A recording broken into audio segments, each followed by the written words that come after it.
Okay, good morning, my dear students. Good noon, good afternoon, good evening. In this video, I'll be talking about more examples on about electromotive force and potential rise and potential drops in a circuit. But before that, let me just review for a while, no, the important things that we had last time. Okay, I hope that this is being shared now. Okay. So the important differences that we should take note, differences between ideal EMF source and a real EMF source. For the ideal, there's no internal resistance, but for real EMF sources like dry cells, power supply, you have the internal resistance. For a good real EMF source, the internal resistance ranges from 0 ohm to 2 ohms. Okay. And then we also learned last time that the terminal voltage across an ideal EMF is equal to the EMF itself, no, the label that is placed in the packaging. Terminal voltage VAB is just equal to the EMF itself with or without current passing through the ideal EMF.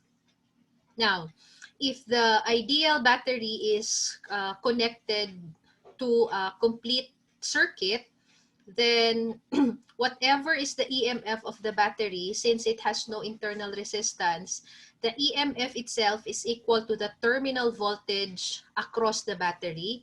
At the same time, it's equivalent to the total potential drop in the external circuit. So the I here is the total current that flows in your circuit passing through the wire and the resistors. And then the capital R here is the total resistance. So this can be resistors in series. The R here can be a single resistor. The R here can be a combination of parallel resistors, or it can be a series parallel network.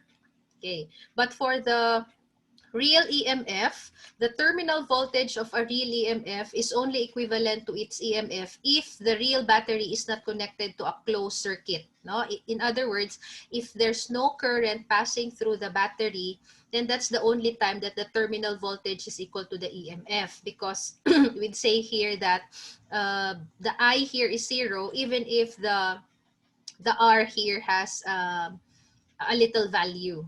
Okay? But if the real battery this time is placed in a closed circuit and then meron ng current na nagfo-flow sa kanya, then the terminal voltage will be the difference between the EMF, and then it's less than the potential drop here.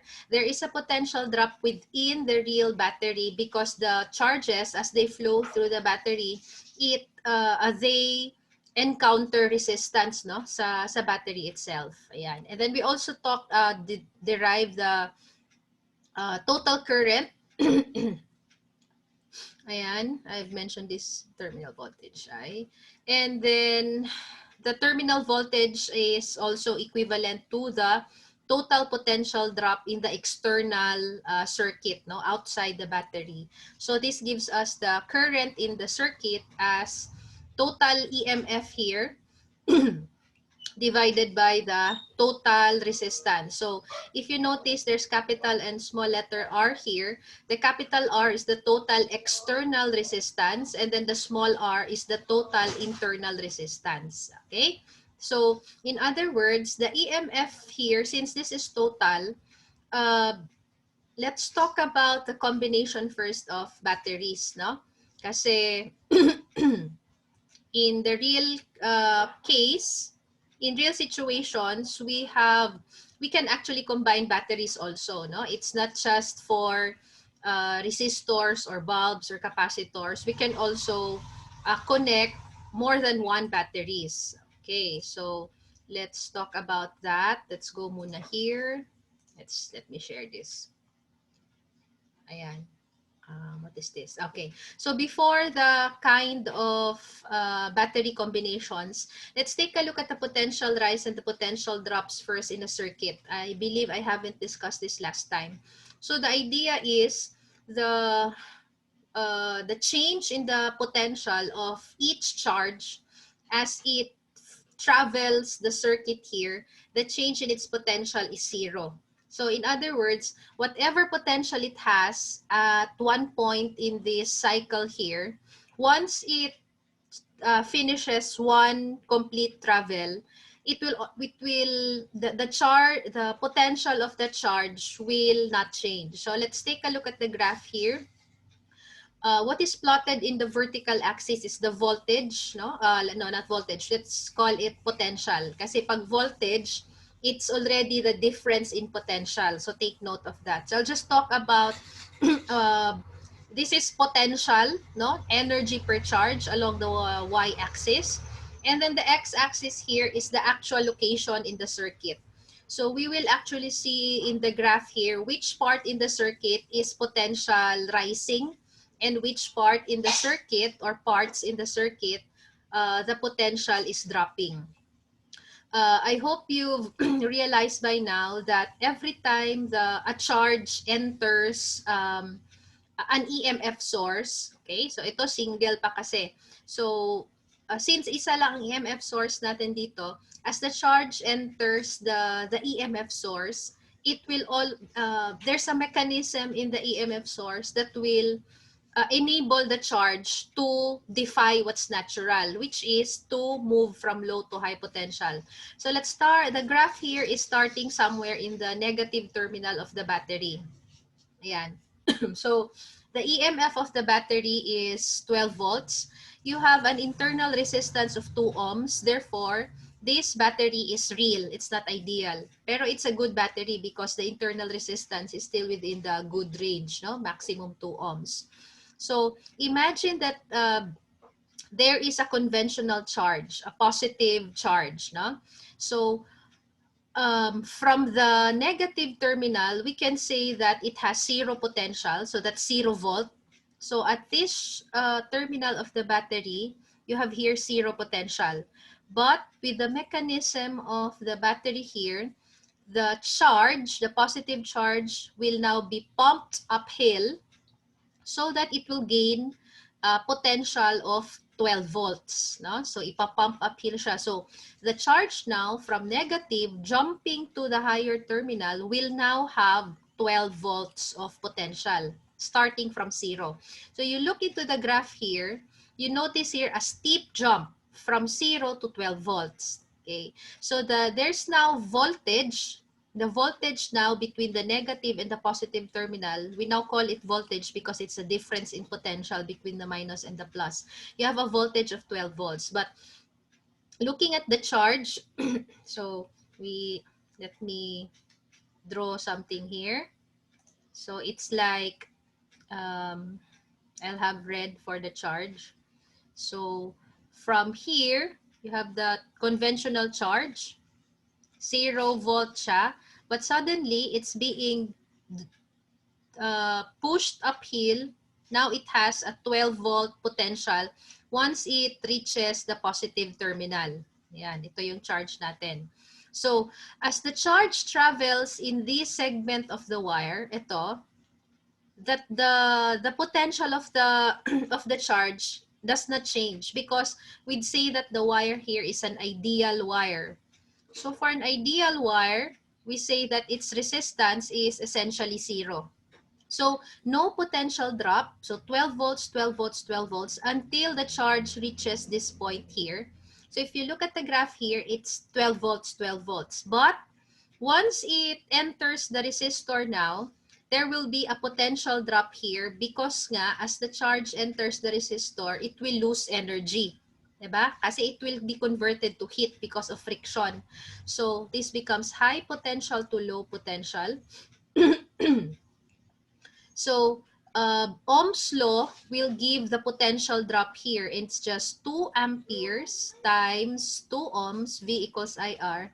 So there's the potential now the potential drop across the resistor now is 4 volts. So from 12 ito, nag-drop siya ng 4, then this will now be 8 ito.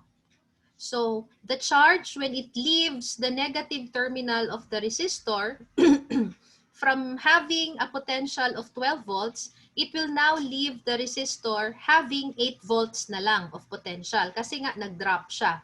So naka-lose siya ng energy kasi yung electrical energy niya has been converted to thermal energy, heating, and it's forever lost in the environment. Yan.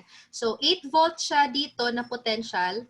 There's no resistance in the wire here, so there's no potential drop. Kaya 8 volts, 8 volts, 8 volts until here ulit. So this is high potential, low potential. We use Ohm's law again to get the potential drop here. It's just 2 amps times 4 ohms, so that gives us 8. So in other words, from 8, it will now drop to, so 8 minus 8, you have 0. So once the charge leaves the negative terminal of the resistor now, it will have 0 zero potential. So 0 joule per charge na yan. Okay? However, since there's a presence of electric field, the charge will still continue to travel around the loop. So the charge will travel here, 0 potential siya. You have the charge, charge. Remember, charge per second, you still have current, di ba? Yan, kuryente yan. So you actually have here a counterclockwise direction of conventional current. Until, so ito yan, mag-drop siya to 0, 0. Ayan. Until the charge goes back and will gain another potential as it enters the battery. And the cycle continues as long as the potential difference here between or across the battery is maintained. If there's no more potential difference here, then there will be no energy supplied per charge. So there'd be no energy that will be delivered in the circuit. Okay? So simply said, we say that in a circuit, ay, asa na ba ito? Yan. So we say therefore that the total, let me read that. For a complete trip around the circuit, the net charge in potential energy of a charge is 0. The net change in potential must also be 0. So that's the idea. Okay? Ayan. So what else do I need to show here? Let's continue sharing this one. Okay. Yan. So I hope you you already know in a way, no? You just practice more exercises on how to plot the potential rise and drops in a circuit.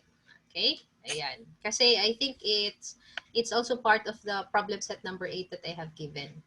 Ayan. So what else here? The total potential rise plus total potential drop, that is equivalent to 0. And then what else do we have here? I believe you already know this, no? Ayan. And the symbols, wire, resistor, EMF source, that is ideal. And then this one is, these two are real EMF sources, symbols. We have voltage, circle with V. And then ammeter is a circle with A. Bulb, you just have a circle with a filament inside. And then junction, that's the intersection of 3 or more wires. And then capacitor and then switch. Ayan. Before I go into this, I will explain this in another video. Let me just talk about series aiding and series opposing batteries. Okay? Ayan. So let's put this up. Oops. Ano ba yan? There. So, we also have battery combinations, okay? Now, since we are not yet going into a very complex circuits, Ohm's law is enough to analyze this. So, we will only be dealing with simple series circuit muna. So let's talk about series aiding. So series aiding EMFs. And of course, we also have series opposing. Series opposing EMFs. Yan. Oops. Oops. Sorry. There. Okay. So if our batteries are connected with opposite polarities end to end, so say for example, we have these batteries. Let's say, ano muna tayo? Ideal muna. Yan. There. Oops. There. So let's say, so if your circuit diagram shows this kind of battery symbols, then since there are no internal resistance here, we'd say that we have three ideal EMF sources here. Okay. In reality, so this is plus, minus, plus, minus, plus, minus. In the actuality, this can be like this, no? So you have your battery here, battery 1, 2, and 3.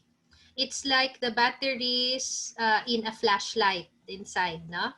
So it has to be plus, minus, plus, minus, plus, minus. So this is now what we call series aiding because the total EMF now is the sum of all the EMFs.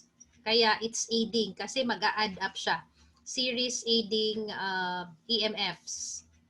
So in this case, if this is EMF1, EMF2, EMF3, like what I say, like similar to batteries in a flashlight. So if we say that if EMF1 is, let's say, 9 volts, and that's also EMF2, and that's also EMF3. So the total EMF ngayon that we have is 9 plus 9 plus 9. So we have actually positive 27 volts here of EMF. So we say that this is point A and this is point B so that that the E total na yon will also be the total terminal voltage between VAB. Yan, i-add lang natin sila lahat. Okay? Another way of looking at this would be for terminal voltage VAB.